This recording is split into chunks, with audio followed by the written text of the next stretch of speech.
आगे बढ़ता है। किसान 28 दिनों से अपने घर परिवार को छोड़कर भरी सर्दी में यहाँ पर मौजूद है। क्या कहना चाहेंगे, मांगे जो किसान की वो जायज़ है या नाजायज़ है? भैया अगर नाजायज होती तो आज पूरा हिंदुस्तान किसानों के साथ ना होता।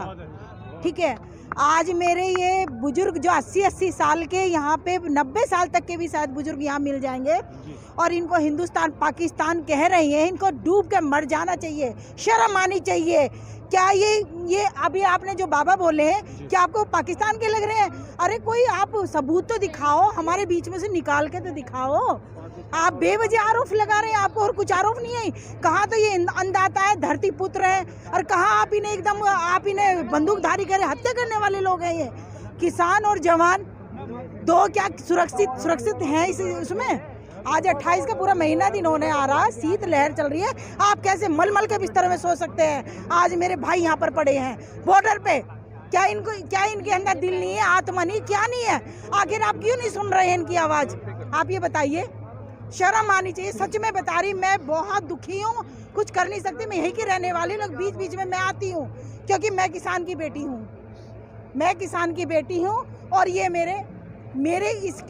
मेरे चाचा ताऊ हैं, मेरे भाई बंधु हैं, मेरा इनसे जुड़ा हुआ है। आप ये बताइए, जब किसान किसानी नहीं करेगा तो क्या ये प्राणी जी पाएंगे? और किसान सिर्फ गन्ने और अन्न का नहीं है, सब कुछ किसानों से चलता है। आज मैं ये पहन रही हूँ, ये भी किसानों से है।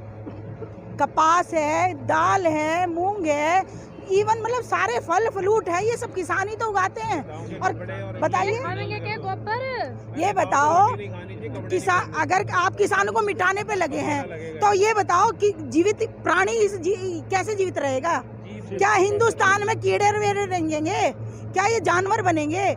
इनको शर्म नहीं आनी चाहिए। सरकार माथा टेक रही है, वहाँ पर दिखावा कर रही है। वहाँ पर मेरे किसान भाई नाले में गिर रहे हैं और वहाँ पर माथा टेक रही है। यहाँ पे बाबा साहब के यहाँ पे, ये क्या तरीका है सरकार का?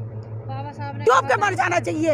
ये ड्रामे, ये ढोंगबाजी अब हर बच्चा जान चुका है कि ये फरेबी है, ये दगाबाज है, ये बाजीगर है।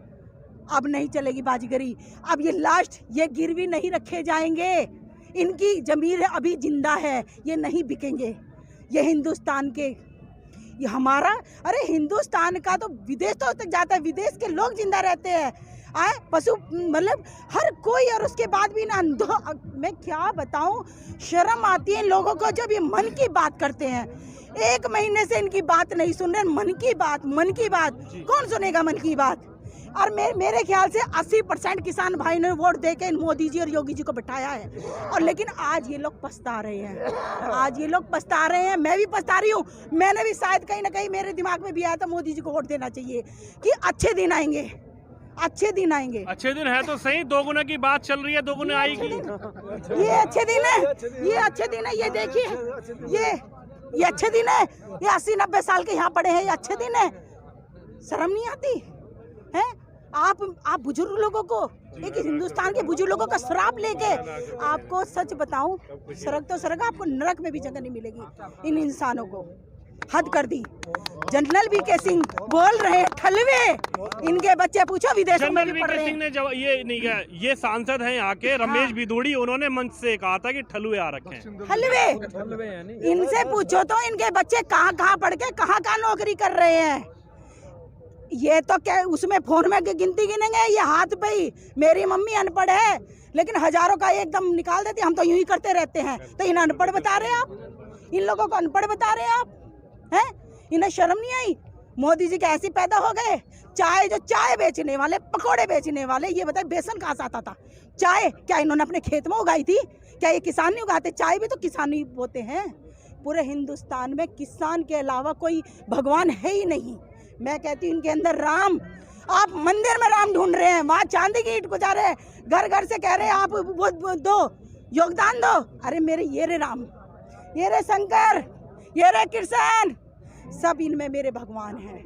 अरे मोदी जी, अब भी आप बुद्धि अपनी सही करो, नहीं तो आपको ये भी नहीं पता चलेगा। यही लोग आपके, जो आप जिनकी बात आप बता रहे हो ना, यही आपको लोग पता नहीं कहाँ से कहाँ ले जाएंगे।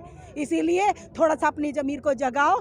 धरती पे अपने आप को हेलीकॉप्टर जो आप बना रहे हैं अपनी सुरक्षा के लिए, उससे उतर के थोड़ा ज़मीन पे आओ। देखो इनकी बात, 1 महीना हो गया है। इन्होंने जमीन पे आने की मोदी जी की बात की। मोदी जी लगातार गए, मत्था टेका रकाबगंज गुरुद्वारे में। लगभग 20-25 दिनों से ये लोग यहाँ पर हैं और यहाँ से महज 15 किलोमीटर दूरी पर प्रधानमंत्री जी का निवास है, आवास है। प्रधानमंत्री जी बिना सुरक्षा के, बिना सिक्योरिटी के, बिना किसी अल्टीमेटम के, बिना किसी कॉल के सीधा जाते हैं सुबह सुबह और रकाबगंज गुरुद्वारे में मत्था टेक के आते हैं। क्या कहना चाहेंगे? भैया मत्था जो है गुरुद्वारे में टेक के वो हमें, जो देश का किसान है वही गुरुद्वारा है, वही भगवान है। भगवान ये नहीं कहता कि किसान सड़क पे घूमे, धक्के खाए, ठंड में शहीद हो जाए। और यहाँ उनको 15 किलोमीटर आने में बड़ी परेशानी हो रही है। वहाँ जाते हैं 10 मिनट का टाइम यहाँ निकाल के नहीं आ सकते क्या? खुली बैठक होनी चाहिए, खुल के बात करें। ये उनके वो लोग हैं जिन्होंने उनको जिताया है, वोट दिए हैं, उन्हें वहाँ बिठाया है, वो नहीं आना चाहते। अब हम इसमें क्या करें? वही बात तो आप हमें पूछ के बताओ ना उनसे कि क्यों नहीं जाना चाहते हो आप। तो वो कर रहे हैं, वो तो लगातार किसानों से बात कर रहे हैं। 25 तारीख को भी करेंगे। किसानों से बात वे कर कहाँ रहे पूरी? वे तो बस नु करे संशोधन करो, संशोधन करो, संशोधन तो उस चीज में होता है जो गलत होती है। अब जो चीज गलत है उसको पन्ने को फाड़ो, बात खत्म। वो तो नई जो ये चटोरी पंथी बता रहे हैं, नई कहानी ना बताए, इसको खत्म करें, बात खत्म।